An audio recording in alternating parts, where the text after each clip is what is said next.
Hi guys, welcome to Lifosophy. आज we are going to talk about a concept called the difference between meditation and concentration. अब काफी लोगों को ये फर्क समझेगा नहीं समझेगा, but I'll try to explain you and try to give you an idea of the fundamental point of view. जो अगर आप जिस एंगल से अगर देखोगे तो आपको समझ में आएगा दोनों में क्या डिफरेंस है और क्या डिफरेंस होने के कारण आपको उसका रिजल्ट मिलता नहीं है किसी चीज़ों में। तो लोग बोलते हैं मैं मेडिटेट करता हूँ, मैं मेडिटेट करता हूँ। तो मेडिटेट करता हूँ मतलब क्या है? और हम बैठते हैं आँख बंद करके और हम किसी चीज़ को सोचने की कोशिश करते हैं या किसी चीज़ को के बारे में ध्यान लगाने की कोशिश करते हैं। तो ये सब एफर्ट्स हम करते हैं। तो ये जब हम किसी चीज़ को एफर्ट्स करते हैं तो एक्चुअली वो मेडिटेशन नहीं रहता, वो कॉन्सेंट्रेशन हो जाता है।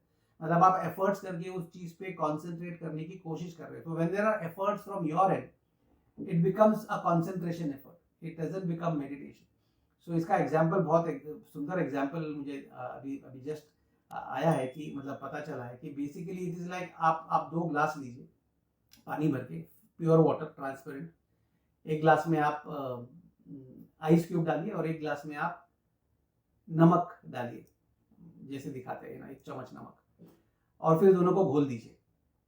थोड़ी देर के बाद दोनों ट्रांसपेरेंट हो जाएंगे। अब इसमें एक एग्जाम्पल है विच इज अबाउट मेडिटेशन और दूसरा एग्जाम्पल है विच इज अबाउट कॉन्सेंट्रेशन।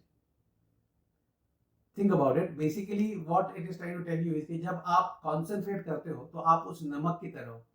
जब वो नमक जाता है, मिलता है आपको, भले आप कोशिश करते हो एफर्ट्स डाल के उसको अपना, पर वो नमक अपनी आइडेंटिटी उस पानी में रखता है। मतलब वो पानी सॉल्टी हो जाता है, खारा हो जाता है।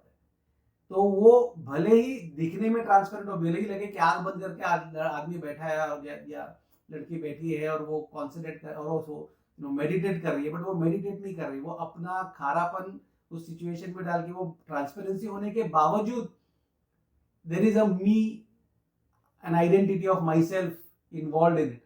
और वो एफर्ट्स के कारण, बिकॉज वो आइडेंटिटी जब तक है तब तक वो पानी नॉर्मल नहीं हो पाएगा। मतलब जैसे पानी है वैसे नहीं हो पाएगा, उसका कैरेक्टरिस्टिक चेंज होगा।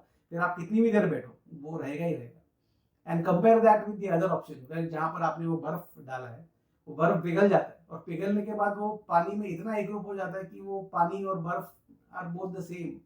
सो दिस इज मेडिटेशन।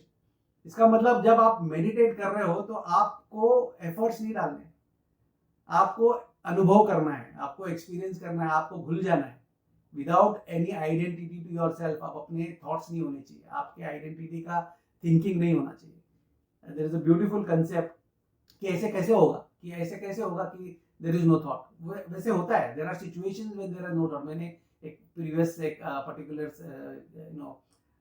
सेशन में भी बोला है कि whenever you reach a session of no thought, when there is no identity, that is the time when you are truly connected with yourself. इसलिए आप मंदिर भी जाते हो, और वो हर एक को होता होगा, मंदिर हो, आप जहाँ पर भी आप प्रे करने जाते हो, तो जब आप चर्च में या कहीं पर भी आप जब प्रे करने जाते हो, जब आप वहाँ पर अपना माथा टेकते हो, तो वो माथा टेकने के एक्शन को बोलते हैं नमन। नमन का मतलब न मन, मतलब उस पॉइंट में सडनली आप ब्लैंक हो जाते हो। अगर आपने एक्सपीरियंस किया है तो that blankness is the point where you have dissolved। दोनों केस में कॉन्सेंट्रेशन वाइज भी डिजॉल्व हुआ था, इसमें भी डिजॉल्व, लेकिन ये डिजॉल्व और वो डिजॉल्व में जमीन आसमान का फर्क है, और वो फर्क is because of the identity. तो अगर आप एक माइक्रो सेकेंड भी टू स्टार्ट विद अपने आइडेंटिटी से डिस्कनेक्ट हो पाए और आप अपने आप को भूल पाए और आपने अपने सोर्स से कनेक्ट कर पाया, तो you will see the difference that it will create in your entire thought process, thinking, perception. जिस तरह से आप एक्सपीरियंस कर पाते हो, रिएक्ट करते हो, धीरे धीरे यही एक बेसिक फर्क है between a person who is meditating and a person who is concentrating. Concentration हम हमारे पढ़ाई में भी करते हैं, हर चीज में, लेकिन वह एफर्ट है, और जहां पर भी एफर्ट होता है वहां पर हमारा आइडेंटिटी आ जाता है, और जहां पर हम अपना आइडेंटिटी लूज करते हैं, that is the point when we start going on the path of spiritualism. Religion और स्पिरिचुअलिज्म में भी यही फर्क है। रिलीजन आपको इस डायरेक्शन में लाता है कॉन्सेंट्रेट करने की, but finally end of a religion should be to take you to that path of no identity, और it should help you to create a connect which is beyond your in self identity. तो ये beautiful thought I thought मैं आपके साथ share करूँ और आपको भी कहूँ कि आप अपना भी एक्सपीरियंस कोशिश करें करने की, that you get into the real point of connecting with your soul creation of individual identity. और अगर आप ये कर पाए और इस मार्ग पर आगे चल पाए, तो you will see that the advantages that it will give you, आपको जो बेनिफिट्स लाइफ में मिलेंगे, it will be something which you cannot imagine in this practical realistic material world, but it will surely give you a next level of identity and peace. So till we meet again, all the best to you. Take care. Bye bye. May the force be with you.